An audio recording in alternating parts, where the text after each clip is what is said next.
Hello, everybody. This is why I don't think being the best in anything will ever make. Or, well, it's very. I feel like it won't really make me happy or make me fulfilled.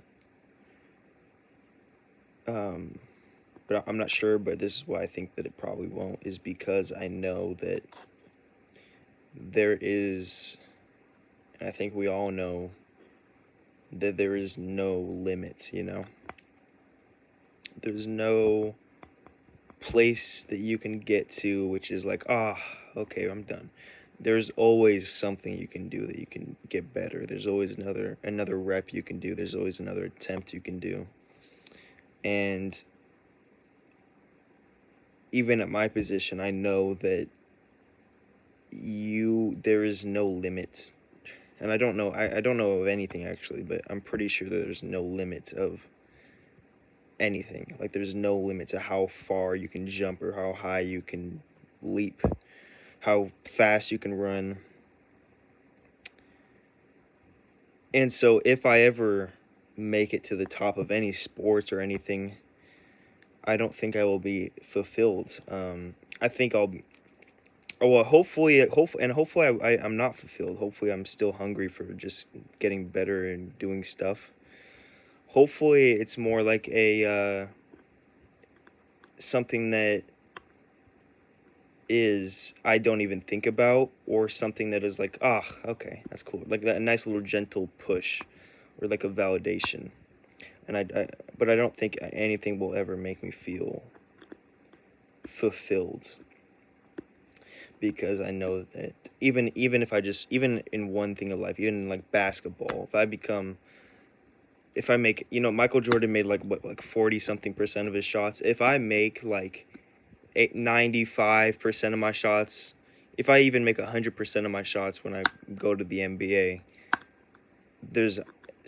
I could still improve upon that. I could still take more shots. I could still take shots that I could still take more shots, do smarter plays, do more efficient plays. Always a limit, always a limit. I mean, there's never a limit. There's never a limit. So when you've been grinding and just doing and doing and doing and doing and doing and doing and thinking and planning and doing and thinking and planning and visual and imagining and being creative and everything, and you get to this point, you realize that this point is like, you think you went from here to like here, but in reality you went from here to like here, and then the rest of this is just infinite.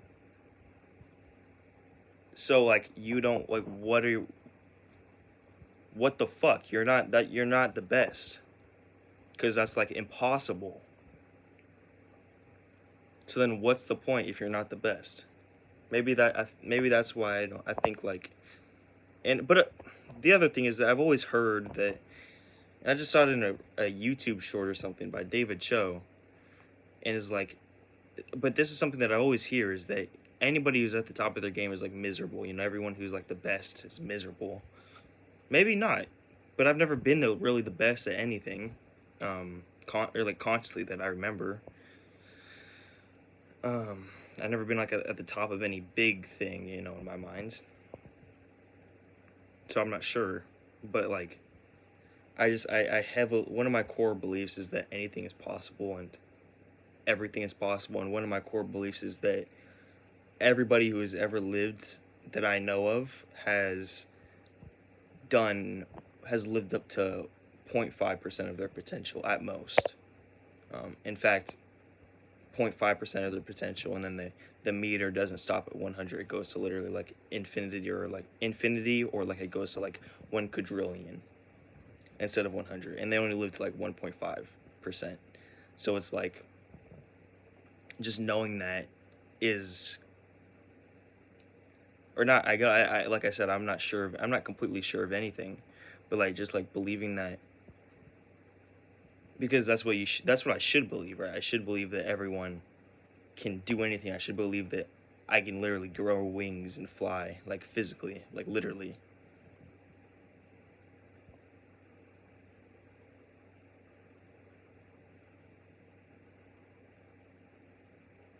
And maybe maybe if you just focused on your own self journey, then you would get well beyond whatever the best in the world, because you just if you don't even focus on the accolades, don't even compare yourself to people. If you just did and focus on yourself, focus on you getting better, you would blow that out of proportion, and you might not even be like fulfilled or validated by the trophy or by being the best in the world, because it's just, you're not really aiming for that. You're aiming for just becoming better, and maybe that's the key.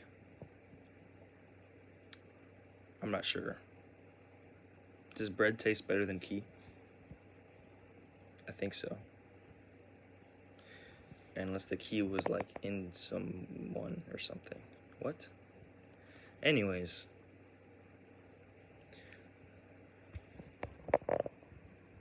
Okay, yeah, that was my video. My thought process.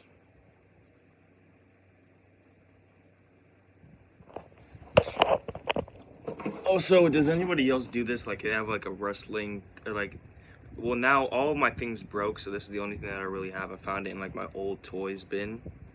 Does anybody like play with the wrestling, and just like, they don't like, I don't really like, it's basically just like a fidgeting autism. I don't know why autism, but like fidgeting thing.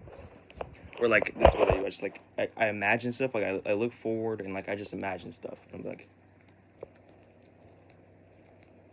and even though I'm like moving, I'm like basically just like feeling around and just like manipulating his body parts. And most of the time is like, I always do this. Like, I always put his arm out and then forward, like, and the visualizations that I'm having are like complex fight scenes, kicking and grappling, and then pro wrestling, whatever. But in reality, I'm just doing like, I'm just doing. But like, it's still enough, like, physically and mentally, that like, I do that. I've done that like all the time when I was a little kid, and I just got back into it, and it's been pretty cool. Anyways, yeah. Okay, love you. Bye bye.